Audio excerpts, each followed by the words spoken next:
here at Salem Speedway in Salem, Indiana. It is freezing cold. When we left Kentucky, it was like at least 20 degrees warmer than this. I didn't bring a jacket, so I've just been hopping in cars to stay warm, and then maybe I give them a little bit of instruction here and there. And it's everything from that guy pushing the front tires through the corner to some really good drivers ripping stuff. So we're just gonna see how people do. I'm gonna jump in some cars and stay warm and maybe give them some instruction, and we'll see how the day goes.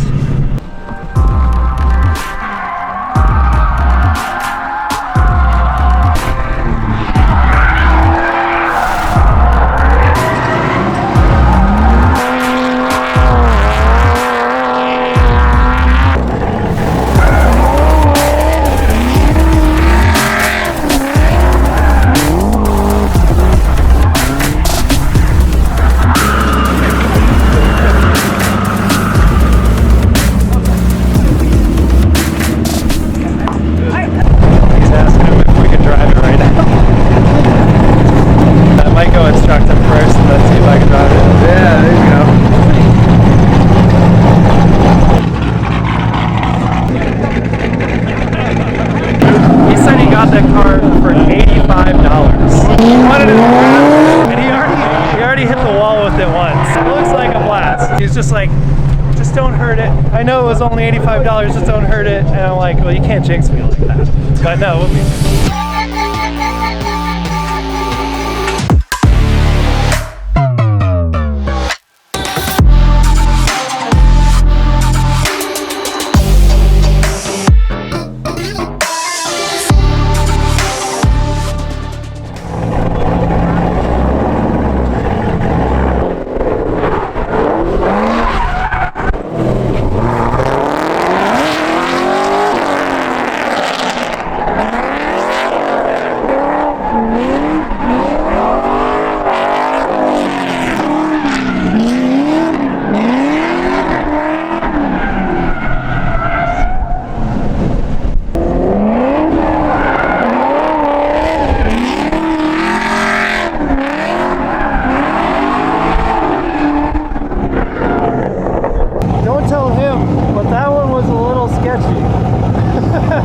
Needs more self-steer, needs a little bit more set of camber, a little less tire pressure, but it's a good learner setup right now.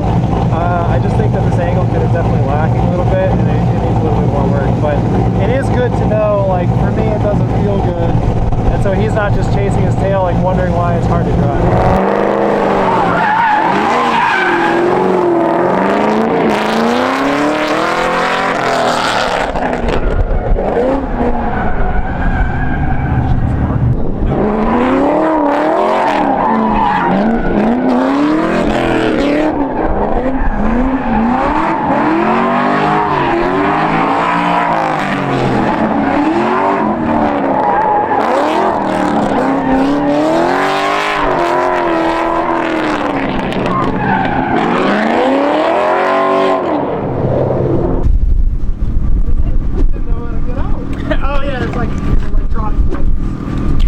Did I scare you a little bit getting close to the wall at least? I was trying to scare you with the wall. Yeah, a little bit. I was gripping for sure. It helps being 6'3" because I'm like feet in the glove box, head in the ceiling, and like I'm not going nowhere. It's leaking oil, like I said. Yeah, we put a new front main seal in it yesterday, resealed the rack, that's all good, but I think it's the pan and maybe that front cover. Yeah. But like when they raffled the car off and gave it to me, they gave me receipts for $3,600 and re-gasketing the motor. Jeez. And look at it. I know. But when I got it, the valve cover breather ports on the valve covers were blocked off. I was like, it's good crankcase pressure. Yeah. So I put an oil catch can on it, and it's been night and day. Because it would smoke so bad at a red light, smoke would just come in the cab, like all in front of you. You couldn't see the road. You're like, what? Thank you. Dude, I don't even know your name. I'm Blake. Blake, nice to meet you. Thank you for letting this. You're not crazy. I think the front end needs some work. I would go get a baseline to see where the alignment is. We can give you some alignment specs. Everything will work pretty good. But I think, yeah, I mean, just working on that front end and then adding grip in as you go will be good. Right. But, you know, you're close, kind of. You're in Louisville, so for sure, maybe we'll do some donuts. Yeah, it's like an hour from Litchfield. And I guess, like, getting the car and, like, they raffled it off as, like, drift ready. Yeah. And, like, just street driving it, filling the angle kit, throwing some donuts. I was like, it feels good. And I was was like, I should be ready for a beginner's clinic. Yeah, so that's what I'm doing now. But like trying to explain to them, I'm like, every turn is just like washes out. There's a fine line. I'm trying to not get that forward bite where I shoot into a wall or something. Right. So definitely having you drive it, I was like, yeah, get in. Like, tell me what I'm doing wrong or what's wrong with the car. I think we'll probably see enough of each other this year. We'll help you get it dialed in. And like, you're gonna make me really jealous because I want one of these so bad. I've always wanted S550. I told you that. So. Fun day. This is my cousin Shane. So we're gonna go see how he does. I don't know. I think I'm dog water. First day. He's a beginner. You know. We're gonna see. Fuck yeah. Yeah. Hell yeah, man. Well, good luck.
Rescue Civic. At least it's on the fucked up already side. You didn't even touch the headlight, dude. Yeah, but my good fender?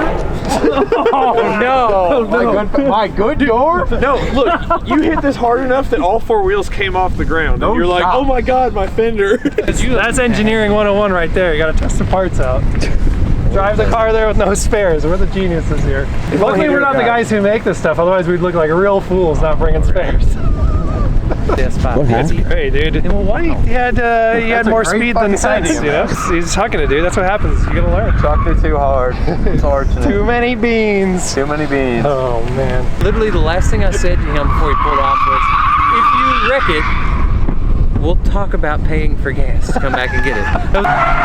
Okay.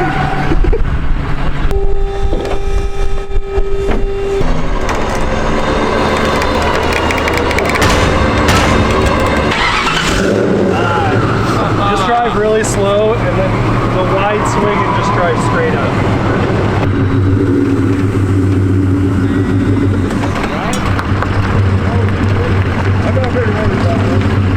So what's the damage assessment on it?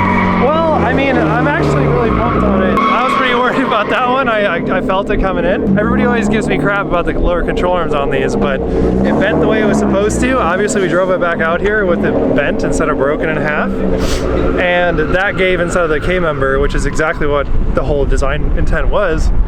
But, you know, it's all good. This is what happens. The only dumb thing that we did was not bring any spare parts with us, even though we make them. But, he's got to learn, you know? He's got to learn. Bad boy. $3, high bid, $4. I don't want $4 once, twice, all right, still $3. Great. I guess we're gonna fix it. Have somebody deliver us parts, you know?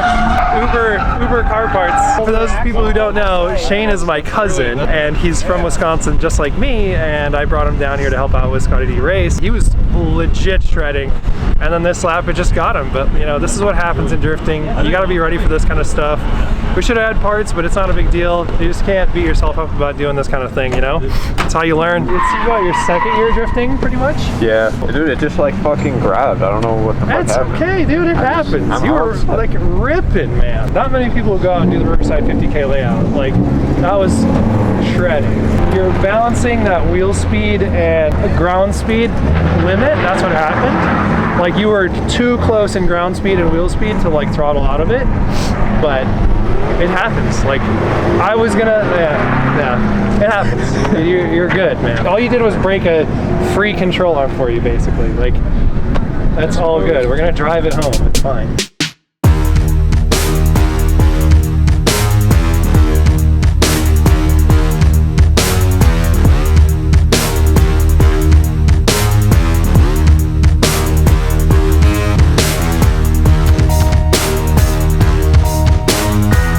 What are you talking about? These gloves are perfect. Hey, Cinderella, baby.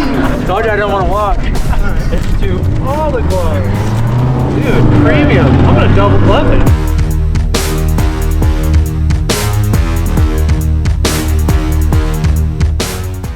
Like new. Hey, what do they say about bananas?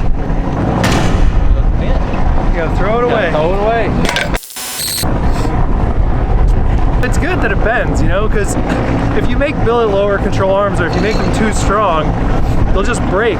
And then your wheel would be like all the way in your fender and you wouldn't be able to drive it off track. But if they bend, then like even very worst case scenario, if you had to, you could find a way to flatten this back out and it would work to drive it on a trailer or something. And because it bent, the subframe is fine. And if you have too strong of a lower control arm, it'll actually damage the subframe. And then you're stuck replacing like a $400 subframe and having to hold the engine up and do all that stuff. So this is like perfect. That was like a really good demonstration of why we make the arms this way.